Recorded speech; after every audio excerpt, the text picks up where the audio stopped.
You've been led to believe that owning a new car is a symbol of success, but what if I told you those car payments are secretly wrecking your wealth? In this video, we're uncovering the truth about how car payments are demolishing your finances and really what you can do to break free. Stay with me because hopefully by the end of this video, you'll have the tools to reclaim your financial freedom and protect your wealth long term. Let's get started. Car companies spent an estimated $12.3 billion alone in 2023, and next year they're projecting it's going to be over $13 billion. Unfortunately, car payments and rising insurance costs are likely to just take away and strip more of your freedom, especially your freedom later on when you're supposed to be retiring. Check this out. In 2024, the average monthly payment for new cars was $735 a month, for used cars $523 a month.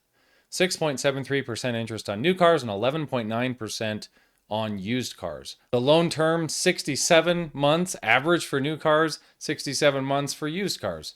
And of course, as most people know, you get punished for having bad credit. You pay even more for the same car, which just makes the situation worse for everybody. And according to Bankrate, the average cost of insurance for these cars is $192 a month, which most people don't even factor into their monthly budgets.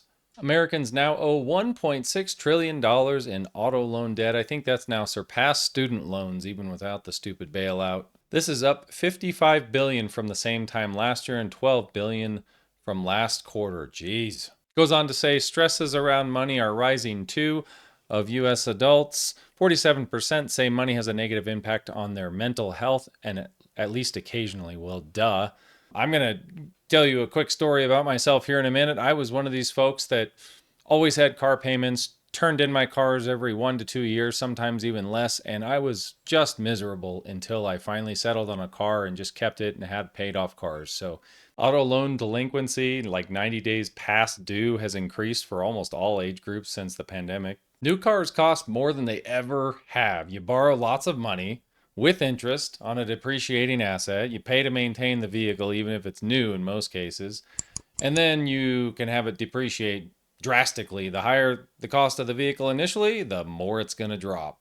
So let's say you buy the car new for $27,873, which is hard to find these days, but you can still find cars for that much.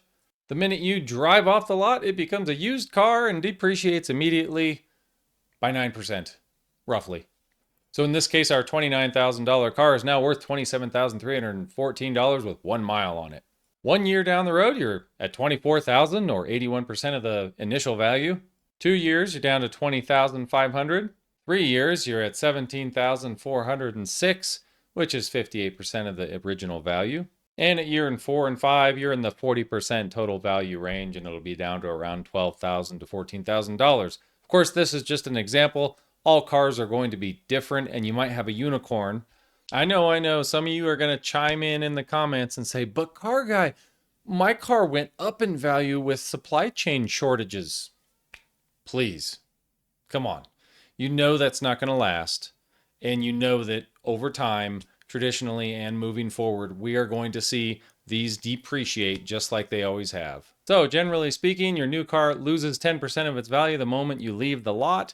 During the first 5 years, the car depreciates by 15 to 25% each year. After 5 years, it's worth, well, almost 40% of the value. And remember, the higher value you pay for these cars, you're starting to see these trucks that are $60,000 to $80,000. They're depreciating faster in those first couple years. We're going to see that happen as the stock fills up on lots, which it's starting to fill up in all the manufacturers now, and they're starting to offer new deals. That'll drive the price down and hit depreciation even more across all brands. Leasing is pretty much the same thing. They're going to force you into a big down payment up front, usually. Sometimes they'll give you the car without a down payment, but then raise your monthly payment. And you are paying for the depreciation on their asset. And then you turn that back in, give them the asset, and they get to sell it to someone else. And you had to pay for the depreciation on it. What a deal for them. Now, I'm going to open up a little bit and tell you a personal story about me, my family, and how we dealt with this problem.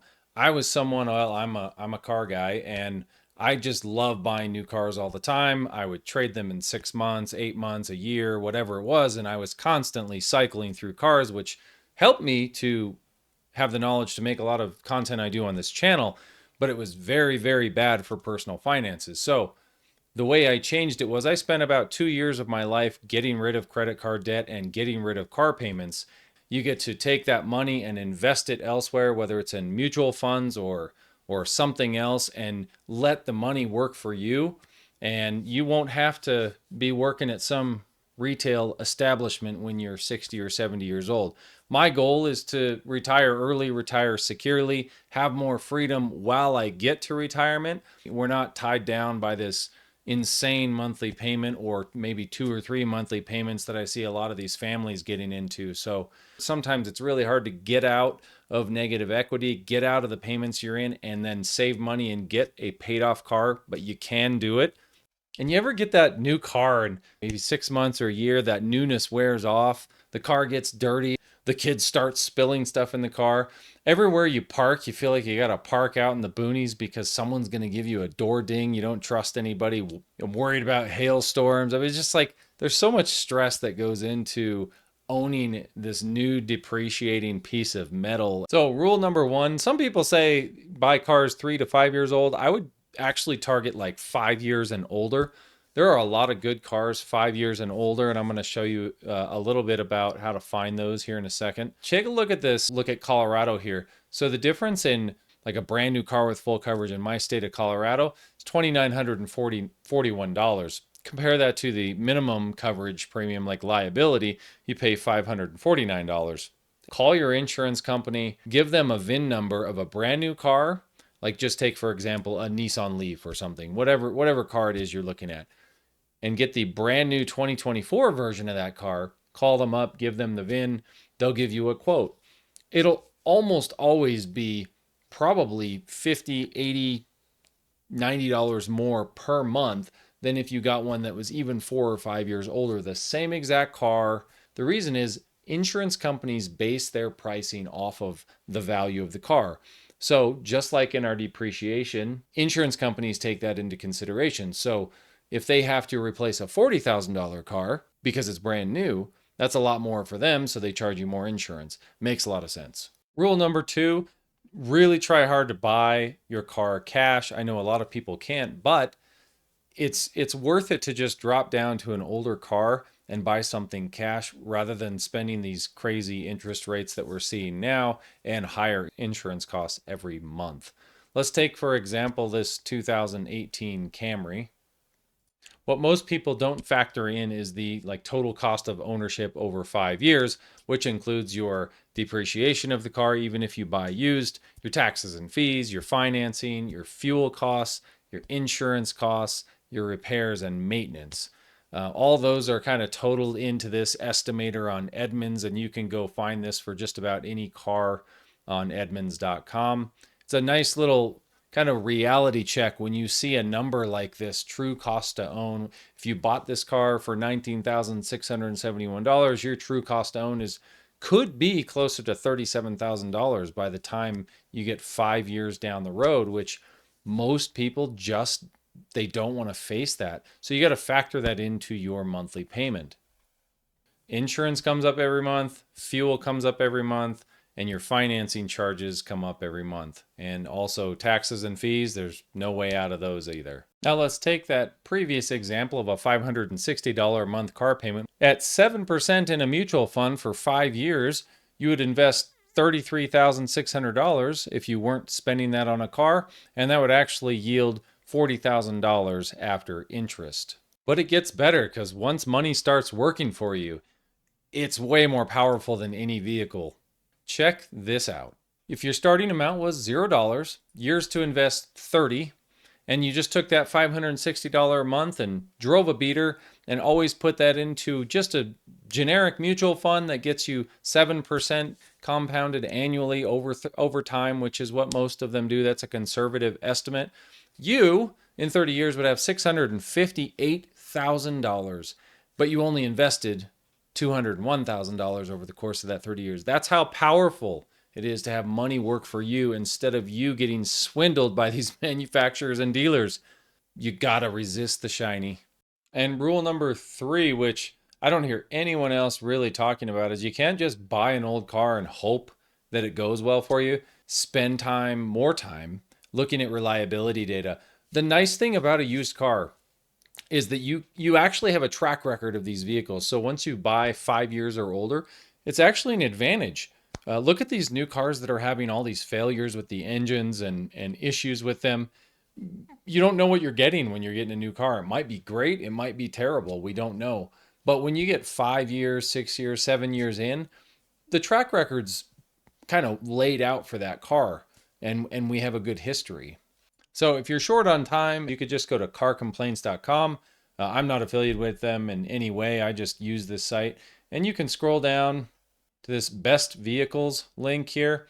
When you click best vehicles, it'll just show you a list of these vehicles, kind of top to bottom, A to Z, of each brand and which vehicles in each brand and the years that were rated higher than others. So if you just don't buy vehicles based on it looking cool only, you really need to look at the reliability data if you want to save money on your vehicle long term. And if you head over to my site's not very fancy. I'm in the process of updating it. I'm not sure when I'm going to have enough time to really develop the software I want to on it. But it's just I have a course there. It's a car research course. It is free. You don't have to pay anything. You don't have to give a credit card. You just go sign up and it'll let you in and look at it. If you do end up using this guide, just head on over there, click on this enroll course button, and once you enroll there, it will let you have access. It just needs your email address and registration. And just to give you a little look inside, left side navigation over here, you can look at the first lesson is budgeting, tells you how to go through the kind of the budgeting rule. If you don't have enough to buy a car cash, you can at least start with a really good down payment and how to set yourself up for success there. You can build a list of vehicles that fit your needs, check the reliability on the vehicles, and then I walk you through how to search for VINs and do VIN checks just to try to make sure you're not buying a salvaged vehicle. I give you some private party tips and just what to walk through when you're working with a private party and questions to ask, dealer negotiation tips, and then what to do when you're inspecting the vehicle on site, what to do on your test drive, checking your interior and exterior functionality, and then like a pre-purchase inspection. So remember, you got to work on changing your mindset. If you're not there yet and you just want to have that new fancy car or the one that rides better, I can tell you it just won't give you lasting happiness. At least it didn't in my life. And I'm just telling you what worked for me was buying used cars that they're beat up a little bit, but they run good and I can maintain them and save a ton of money along the way. I've got old cars with over 200,000 miles that a lot of people wouldn't consider reliable cars. I love them. I'd take them anywhere. I've driven them to California all the way to Florida. They've taken our family everywhere reliably and safely. So you can do it, but it takes a lot of effort and work. You got to get out of debt, get out of credit card debt, get out of car debt, and then start saving your money for your future. I hope this helps you out. See you in the next one.